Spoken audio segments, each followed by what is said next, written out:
এই শনিবার ছিল আমার বোনের বাড়িতে শীতলা মায়ের বাৎসরিক পুজো, আর এই পুজোতে দেখো আমরা সবাই এক জায়গায় হই, আর আমার দায়িত্ব থাকে মায়ের ভোগটা করার। সেটাই চলো তোমাদের একটু দেখাই।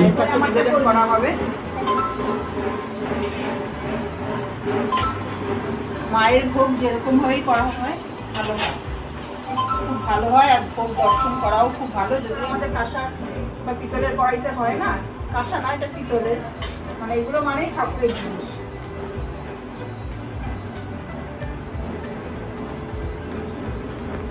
এই যে আমার বোনকে দেখতে পাচ্ছ, সোনা, তোমরা সোনাকে আগেও আমার ভিডিওতে অনেকবার দেখেছো। ওরই বাড়িতে এই বাৎসরিক শীতলা পুজোটা হয়। আগে ওদের শ্বশুরবাড়ি রাজারহাটে হতো, এখন ওরা এখানে ফ্ল্যাট নিয়ে চলে আসার পরে এখন এখানেই পুজোটা শিফট হয়ে গেছে। যেহেতু মাসিমা মেসমশাই এখন নেই, তাই পুজোটা ওরাই করে। মেন কাজ কিন্তু আমাদের দিদি করে দিচ্ছে, আমি না মেন কাজ তুমি করছো।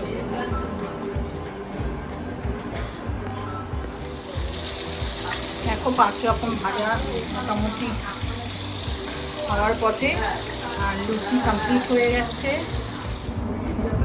ওদের ভোগ রেডি হয়ে যাচ্ছে, মায়ের ভোগ এবার নিচে যাবে, তারপর মাকে নিবেদন করা হবে। আর কি অপরূপ দৃশ্য দেখো, মায়ের এই যে 108টা যে প্রদীপ ধরানো হচ্ছে, এটা দিয়ে আরতি হবে। আর এইখানেই তো রয়েছে আমাদের বোনের বাড়িতে যে সিংহাসনটা, সেটাও তোমাদের একটু দেখাই। ঠাকুর আছে, তাদের যত্ন আপ্তি করতে হয়। এখানে আমার মা ঠাকুমার ঠাকুরও কিছু আছেন, হ্যাঁ, তারা পুজো করতে ভালোবাসে, তাই দেখো বড়